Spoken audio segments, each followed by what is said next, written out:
We're going to start the ACL section off with a little bit of a personal note from yours truly. One of those things I like to mention from time to time is something that I really wish someone had told me when I was studying for the CCNA.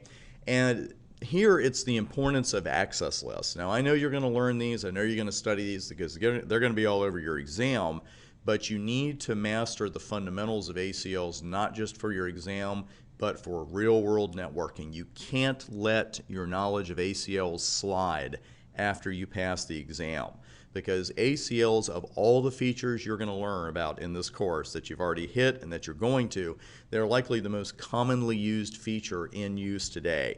And what we're going to do here is use them primarily for permitting and denying traffic based on the source and/or destination IP address. And of course, that's a common usage for ACLs, but another very common usage is to use ACLs to identify traffic for other Cisco features to take action or not take action on.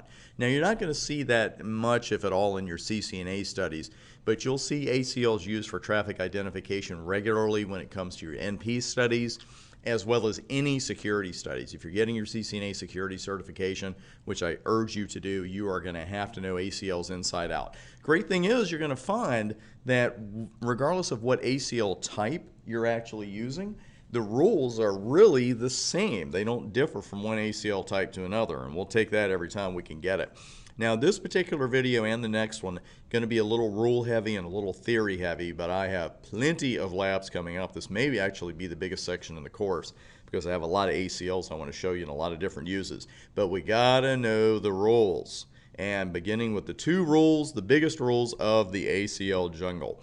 The first one being that every ACL has what we call an implicit deny at the end of it, or at the bottom of it, if you will, because our ACL is going to be lines, and of course, set of lines always got to have a top, always got to have a bottom, and it's got that implicit deny. More about that in a moment.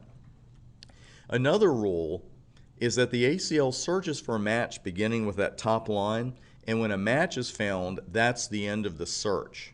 Now, with the routing table, the IP routing table, we've talked about how we're looking for the best match and when the administrative distance comes into play, that kind of thing. But with an ACL, we're not looking for the best match, we're looking for a match. And when a match is found, if you have a 20-line ACL, if a match is found on the first line or the 19th line, that's it. So we've got to be very careful about the order of our lines. More about that coming as well. Now, again, I'm going to show you a standard ACL in a moment, and if you've never seen one or you don't even know what a standard ACL is, don't sweat it, but I want to show you an example of one now, because when a packet enters or exits an interface that has an ACL applied, at least one value on that packet is compared against the ACL, again, on a line-by-line basis.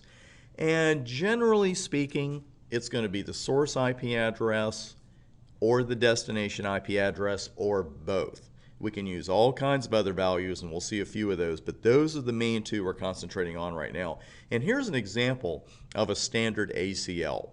And if you're not familiar with the syntax here, no problem at all, because you will be. But what I want to impress upon you right now is that each one of these lines matches one IP address exactly.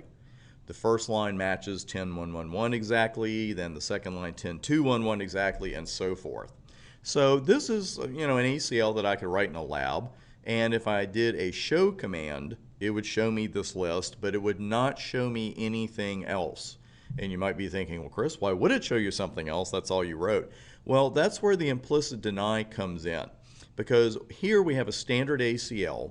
And one thing about standard ACLs, I'll get a little ahead of ourselves here, they can only match on the source IP address of a packet. That's it. It's very standard. We don't have a whole lot of options here. So again, the first line there matches a packet with a source IP address of 10.1.1.1, second line 10.2.1.1, and so forth. So let's say we apply it to an interface on this router, and the packet coming in has a source IP address of 100.111/24. Well, there's no way that a packet with that address is not matching any of these four lines. So what happens when we have no matches at all? Well, again, it goes line by line, It's going to look at line 1 and say, okay, is this a match or not? Then line 2, is this a match or not? Or so forth. And if there is no match, then it just keeps going down one line at a time until there are no lines left. That's where the implicit deny comes in. The implicit deny, it's really an invisible deny. Don't call it an invisible deny in a job interview. But it's really an invisible deny that's at the bottom of your ACL. And you won't see it when you run show IP access list. You won't see it when you run any verification command, but it's there. So since you don't see it, it's easy to forget about, especially when you're new to ACL study. So be kind to yourself on that. Don't kick yourself too hard if you miss it the first time around or you forget about it the first time around. But after that, you got to remember, hey, there's always a deny any at the bottom. Because I tell you, of all the little things that can go wrong with an ACL, the implicit deny, forgetting about it, is the #1 reason that an ACL is not giving you the desired results. Now, coming up next, you might want to grab something to write with here because we're going to talk about wildcard masking. I'm going to show you how to make it very easy. Wildcard masking, you're going to use it with access lists. You're going to use it with EIGRP. You're going to use it with OSPF. So we've got to know it inside and out. We're going to take a few minutes to hit that on the next video, and then after that, we'll start getting into some lab work. See you there.